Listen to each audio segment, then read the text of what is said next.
ಕಾನ್ಸೂರು ವಸತಿ ಶಾಲೆಯ ವಿದ್ಯಾರ್ಥಿ ಗೋಕುಲ್ ಗೌಡ ಸಾವಿನ ಪ್ರಕರಣಕ್ಕೆ ಸಂಬಂಧಿಸಿದಂತೆ ಶಿರಸಿಯಲ್ಲಿ ಸ್ಥಳೀಯರು ಹಾಗೂ ಒಕ್ಕಲಿಗ ಸಮುದಾಯದ ಮುಖಂಡರು ನ್ಯಾಯಕ್ಕಾಗಿ ಧ್ವನಿ ಎತ್ತಿದ್ದಾರೆ.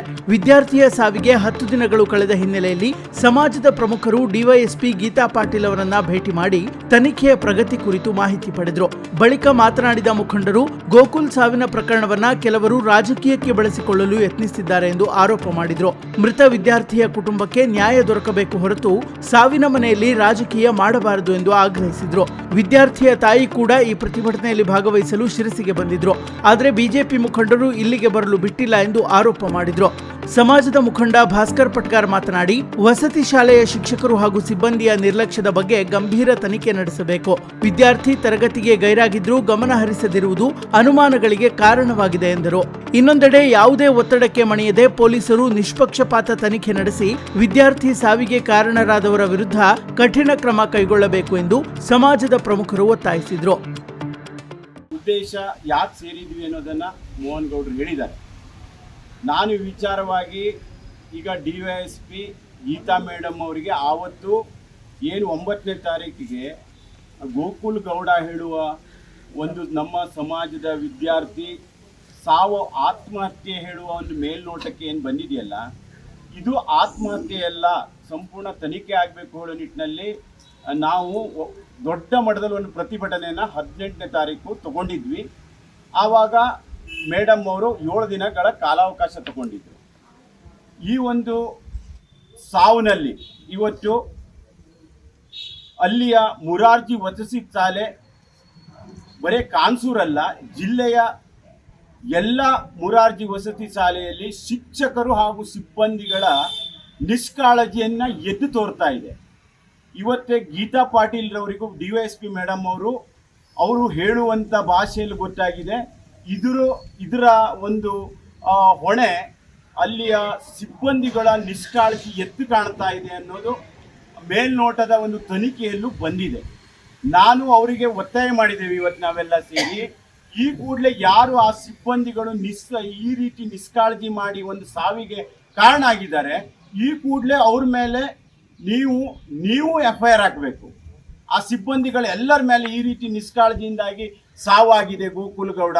ಯಾಕಂದ್ರೆ ಅವನು ಒಬ್ಬ ಸುಸೈಡ್ ಮಾಡ್ಕೊಂಡಂಥ ಸಂದರ್ಭದಲ್ಲಿ ಅವನು ಯಾಕೆ ಕ್ಲಾಸಿಗೆ ಬರಲಿಲ್ಲ ಅಂತೇಳಿ ಒಬ್ಬ ಶಿಕ್ಷಕರು ಕೇಳಲಿಲ್ಲ. ಅಲ್ಲಿ ಅವನು ಯಾಕೆ ಅಟೆಂಡ್ ಆಗಿಲ್ಲ ಅಂತ ಹೇಳುವಂಥದ್ದು ಯಾರು ಗಮನ ಹರಿಸಲಿಲ್ಲ. ಅಂದರೆ ಅರ್ಧ ಗಂಟೆಗಳ ಕಾಲ ಒಂದು ಹುಡುಗ ಬರಲಿಲ್ಲ ಅಂತಂದರೆ ಒಂದು ಶಿಕ್ಷಕರ ಬೇಜವಾಬ್ದಾರಿ ಎದ್ದು ಕಾಣ್ತಾ ಇದೆ.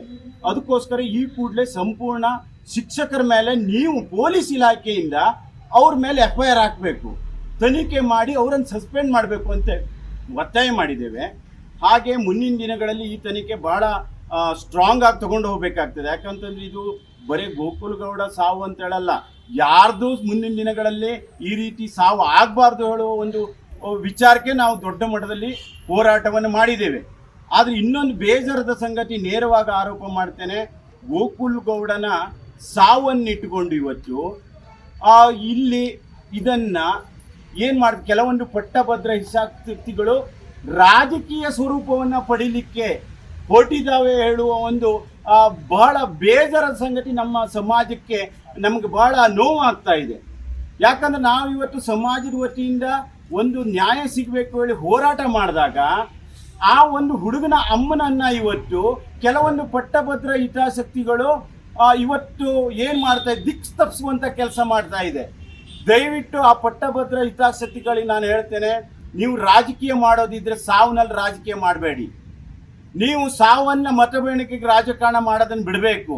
ನಾಳೆ ಏನಾದರೂ ಈ ರೀತಿ ಹೋರಾಟವನ್ನು ಮಾಡ್ತಾ ಇರೋದು ಅಂತ ನಿಮ್ಮ ಸ್ವಾರ್ಥಕ್ಕಾಗಿಬಿಟ್ರೆ ಗೋಕುಲ್ ಗೌಡಕ್ಕೆ ನ್ಯಾಯ ಕೊಡಿಸ್ಬೇಕು ಹೇಳೋ ಹೋರಾಟ ಇಲ್ಲ. ದಯವಿಟ್ಟು ನೀವೆಲ್ಲ ಹೋರಾಟ ಮಾಡೋದಾದರೆ ನಮ್ಮೊಟ್ಟಿಗೆ ಬೆಂಬಲ ಆಗಿ ನಿಂತ್ಕೊಳ್ಳಿ, ನಿಮ್ಮೊಟ್ಟಿಗೆ ನಾವು ನಿಂತ್ಕೊಳ್ತೇವೆ. ದಯವಿಟ್ಟು ಈ ಒಂದು ಗೋಕುಲ್ ಗೌಡ ಸಾವಿನಲ್ಲಿ ಇವತ್ತು ರಾಜಕೀಯ ಬೆರೆಸುವಂಥ ಕೆಲಸವನ್ನು ನಡೀಲಿಕ್ಕೆ ಪ್ರಾರಂಭ ಆಗಿದೆ. ದಯವಿಟ್ಟು ನಾವು ಒಕ್ಕಲಿಗ ಸಮುದಾಯದಿಂದ ಒಳ್ಳೆ ಮಟ್ಟದಲ್ಲಿ ಇದನ್ನು ಇವಾಗ ಇಷ್ಟಕ್ಕೆ ಬಿಡೋದಿಲ್ಲ, ನಾವು ಜಿಲ್ಲಾ ಮಟ್ಟದಲ್ಲಿ ರಾಜ್ಯ ಮಟ್ಟದಲ್ಲೂ ಹೋರಾಟವನ್ನು ತಗೊಂಡು ಹೋಗಲಿಕ್ಕೆ ನಾವೆಲ್ಲ ಆವತ್ತು 200, 300, 400 ಜನ ಮಹಿಳೆಯರು ರೊಚ್ಚಿಗೆದ್ದಿದ್ದಾರೆ. ಅಂಥ ಸಂದರ್ಭದಲ್ಲಿ ಇವತ್ತು ಇಲ್ಲಿಯ ನಮ್ಮ ಈ ಕ್ಷೇತ್ರದ ಶಾಸಕರು ಬಹಳ ಮುತುವರ್ಜಿ ವಹಿಸಿ 5 ಲಕ್ಷ ರೂಪಾಯಿ ಪರಿಹಾರವನ್ನು ತಂದು ಕೊಟ್ಟಿದ್ದಾರೆ. ಹಾಗೂ ಅವ್ರ ಮನೆಗೂ ಭೇಟಿ ಕೊಟ್ಟಿದ್ದಾರೆ. ಎಲ್ಲ ರಾಜಕೀಯ ಪಕ್ಷದ ಲೀಡರ್ಗಳು ಮುತುವರ್ಜಿ ವಹಿಸಿದ್ದಾರೆ. ಆದ್ರೆ ಇವತ್ತು ಎಲ್ಲೋ ಒಂದ್ ಕಡೆಗೆ ರಾಜಕೀಯ ಬಣ್ಣ ಹಚ್ಚಲಿಕ್ಕೆ ಇದನ್ನ ಷಡ್ಯಂತ್ರ ಮಾಡಿ ಆ ಒಂದು ಮುಗ್ಧ ಮಹಿಳೆಯನ್ನ, ನಮ್ಮ ಸಮಾಜದವರು ಅಂದ್ರೆ ಬಹಳ ಮುಗ್ಧರು, ಆ ಮುಗ್ಧ ಮಹಿಳೆಯನ್ನ, ಆ ಮುಗ್ಧ ಅಮ್ಮನನ್ನ ಒಂಥರ ಒತ್ತಾಯ ಪೂರ್ವಕವಾಗಿ ಎಳ್ಕೊಂಡು ಹೋಗುವಂಥದ್ದು. ಅಂದ್ರೆ ಬನ್ನಿ ನೀವು, ನಾವು ಅವರೊಟ್ಟಿಗೆ ಕೈ ಜೋಡಿಸ್ತೇವೆ, ನಾಳೆ ಹೋರಾಟಕ್ಕೆ, ನ್ಯಾಯಯುತ ಹೋರಾಟಕ್ಕೆ ಎಲ್ಲರೂ ಬರ್ತೇವೆ. ಆದ್ರೆ ಇವತ್ತು ರಾಜಕೀಯ ಬಣ್ಣ ಬಳಿಲಿಕ್ಕೆ ನಾವು ಇದನ್ನ ತಗೊಂಡು ಹೋಗಬಾರ್ದು ಅಂತೇಳಿ ನಾವು ಒಕ್ಕಲಿಗ ಸಮುದಾಯದ ಮುಖಂಡರೆಲ್ಲ ಸೇರಿ ವಿನಂತಿ ಮಾಡ್ಕೊಳ್ತೇವೆ. ನೀವು ನ್ಯಾಯಪರವಾಗಿ, ಗೋಕುಲ್ ನ್ಯಾಯಪರವಾಗಿ ಹೋರಾಟ ಮಾಡಲಿಕ್ಕೆ ನಿಮಗೂ ಅವಕಾಶ ಇದೆ, ಮಾಡಿ. ಆದರೆ ಇದಕ್ಕೆ ರಾಜಕೀಯ ಬಣ್ಣವನ್ನು ತಂದು ಗಬ್ಬೆಬ್ಬಿಸುವಂಥ ಕೆಲಸವನ್ನು ಈ ಕೂಡಲೇ ನಿಲ್ಲಿಸಬೇಕು ಅಂತೇಳಿ ನಮ್ಮ ಸಮುದಾಯದಿಂದ ನಾವು ಒತ್ತಾಯ ಮಾಡ್ತಾ ಇದ್ದೇವೆ. ಯಾಕಂದರೆ ಇದು ಒಂದು ಸಾವಿನ ಮನೆಯಲ್ಲಿ ರಾಜಕೀಯ ತರಲೇಬಾರದು ಹೇಳುವ ಒಂದು ಉದ್ದೇಶ ನಮ್ಮೆಲ್ಲ ಸಮುದಾಯದವರು ಇವತ್ತು ಒಗ್ಗಟ್ಟಾಗಿ ನಿಮ್ಮ ಮುಂದೆ ವಿಶೇಷವಾಗಿ ಹೇಳ್ತಾ ಇರೋದು ಅಷ್ಟೇ. ನಾವೆಲ್ಲ ಅವಳೊಟ್ಟಿಗೆ ಎಂಥ ಒಂದು ಪರಿಸ್ಥಿತಿಯಲ್ಲೂ ಅವಳೊಟ್ಟಿಗೆ ನಿಲ್ತೇವೆ, ಮುಂದಿನ ದಿನಗಳಲ್ಲೂ ಅವಳೊಟ್ಟಿಗೆ ನಿಲ್ತೇವೆ. ದೊಡ್ಡ ಮಟ್ಟದಲ್ಲಿ ಹೋರಾಟವನ್ನು ಮಾಡಲಿಕ್ಕೆ ನಾವು ಸಜ್ಜಾಗಿದ್ದೇವೆ. ಒಕ್ಕಲಿಗ ಸಮುದಾಯ, ಇತರ ಸಮುದಾಯದವರನ್ನೆಲ್ಲವನ್ನು ಸೇರಿಸ್ಕೊಂಡು ದಯವಿಟ್ಟು ಕೈ ಮುಗಿದು ಕೇಳ್ಕೊಳ್ತೇವೆ, ಇದಕ್ಕೆ ರಾಜಕೀಯ ಬಣ್ಣ ತರಬೇಡಿ. ಅಂತ ತರೋರಿದ್ರೆ 6/2026 ಮುರಾರ್ಜಿ ವಸತಿ ಕಾನ್ಸೂರು ವಿದ್ಯಾರ್ಥಿ ಗೋಕುಲ್ ಗೌಡ್ನ ಸಾವಿನ ಕುರಿತು ದಿನಾಂಕ 18/6/2026 ನಮ್ಮ ಸಮುದಾಯದ ಕಡೆಯಿಂದ ಒಂದು ಬೃಹತ್ ಪ್ರತಿಭಟನೆಯನ್ನು ಮಾಡಿದ್ವಿ, ನ್ಯಾಯ ದೊರೆಯಬೇಕು ಹೇಳಿ. ಆ ನ್ಯಾಯ ದೊರೆಯಬೇಕು ಅನ್ನುವಂಥ ಉದ್ದೇಶದಿಂದ ಮಾಡಿರ್ತಕ್ಕಂಥ ಪ್ರತಿಭಟನೆಗೆ ಮಾನ್ಯ ಡಿವೈಎಸ್ಪಿ ಮೇಡಮ್ ಅವರು ಸಿದ್ದಾಪುರದ ಸ್ಥಳಕ್ಕೆ ಆಗಮಿಸಿ ಮಾನ್ಯ ತಹಸೀಲ್ದಾರ್ ಮುಖೇನ ಮನವಿಯನ್ನು ಮುಖ್ಯಮಂತ್ರಿಗಳಿಗೆ ಕೊಡಲಿಕ್ಕೆ ಬಂದಾವಾಗ ಅದನ್ನು ಅವರು ಕೂಡ ಬಂದು ಸ್ವೀಕರಿಸಿದರು. ಆ ದಿವಸ ನಾವು ಪ್ರತಿಭಟನೆಯಲ್ಲಿ ಅನೇಕ ಪ್ರಶ್ನೆಗಳನ್ನು ಹಾಕಿದಾಗ ಎಲ್ಲ ಪ್ರಶ್ನೆಗಳಿಗೂ ನ್ಯಾಯಯುತವಾದ ಉತ್ತರವನ್ನು ಕೊಡ್ತೀವಿ ಹೇಳ್ತಕ್ಕಂಥದ್ದನ್ನು ಮೇಡಮ್ ಅವರು ಭರವಸೆಯೊಂದಿಗೆ ಅವರು 7 ದಿವಸದೊಳಗಡೆ, ಆ ಪ್ರತಿಭಟನೆ ಆದ 7 ದಿನದೊಳಗಡೆ ತನಿಖೆಯ ವಿಚಾರವನ್ನು ನಿಮಗೆ ವಿಸ್ತಾರವಾಗಿ ತಿಳಿಸ್ತೀನಿ ಹೇಳ್ತಕ್ಕಂಥದ್ದನ್ನು ಹೇಳಿದರು. ಆ ಕುರಿತಾಗಿ ನಾವು ಇವತ್ತು ಮೇಡಮನ್ನು ಮೀಟ್ ಮಾಡಲಿಕ್ಕೆ ಇಲ್ಲಿಗೆ ಬಂದಿದ್ವಿ. ಅವರು ಮುಖೇನ ಅನೇಕ ವಿಚಾರಗಳನ್ನು ತಿಳ್ಕೊಂಡಿದ್ದೀವಿ. ಮುಂದಿನ ಅತಿ ಒತ್ತಡದ ತನಿಖೆ ಆಗಬೇಕು, ಅತಿ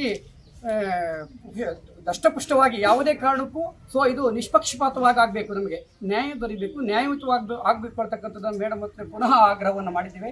ಆ ಕುರಿತು ಮೇಡಮ್ ಕೂಡ ಅದನ್ನು ನಾನು ಅತ್ಯಂತ ನಿಷ್ಪಕ್ಷಪಾತವಾಗಿ ತನಿಖೆ ಮಾಡ್ತೀನಿ ಹೇಳ್ತಕ್ಕಂಥದ್ದು ಭರವಸೆಯನ್ನು ನಮಗೆ ನೀಡಿದ್ದಾರೆ. ಹಾಗಾಗಿ ನಾವು ಇವತ್ತು ಸಮುದಾಯದವರೆಲ್ಲರೂ ಕೂಡ ಪುನಃ ಹೇಳ್ತಕ್ಕಂಥದ್ದಷ್ಟೇ, ಗೋಕುಲ್ ಸಾವಿಗೆ ನ್ಯಾಯ ದೊರೀಬೇಕು, ಆತನ ಸಾವಿಗೆ ಕಾರಣಕರ್ತರು ಯಾರೇ ಆಗಿದ್ದರೂ ಕೂಡ ಅವರಿಗೆ ಶಿಕ್ಷೆ ಆಗಬೇಕು ಹೇಳ್ತಕ್ಕಂಥದ್ದು ನಮ್ಮೆಲ್ಲರ ಸಮುದಾಯದ